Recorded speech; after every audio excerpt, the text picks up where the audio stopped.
भागवत गीता की कहानी। एक बार की बात है, किसी गांव में एक बूढ़ा व्यक्ति अपने पोते के साथ रहता था।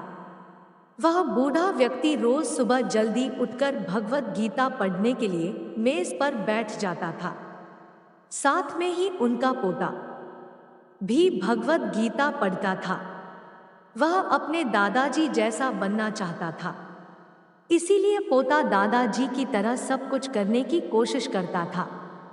इसलिए एक दिन वह लड़का अपने दादाजी के पास गया और उनसे बोला कि दादाजी, मैं आपकी तरह रोज मेज पर बैठकर भगवत गीता पढ़ता हूँ, लेकिन मैं इसे ज्यादातर समझ नहीं पाता हूँ, और जो कुछ भी मैं समझ पाता हूँ किताबें बंद करने के साथ साथ में उसे भूल जाता हूँ।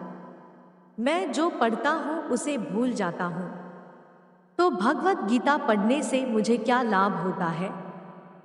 उस समय दादाजी एक कोयले की टोकरी पकड़े हुए थे। उन्होंने अपने पोते की तरफ देखा और उसको कोयले की टोकरी देते हुए कहा कि नदी पर जाओ और मेरे लिए एक टोकरी पानी लेकर आओ। दादाजी ने जैसा कहा, लड़के ने वैसा ही किया।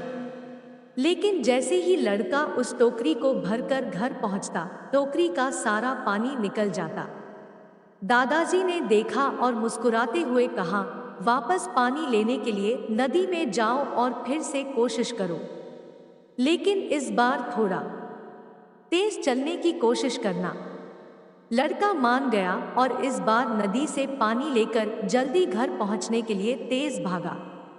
लेकिन इस बार भी घर आने के बाद दादाजी ने देखा तो टोकरी खाली थी।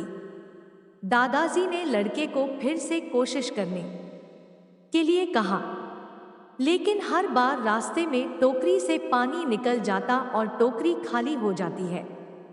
लड़का थक गया और अपने दादाजी से बोला कि नदी से टोकरी में पानी लाना असंभव है, अगर आप कहें तो मैं आपके लिए बाल्टी में नदी से पानी ला सकता हूँ।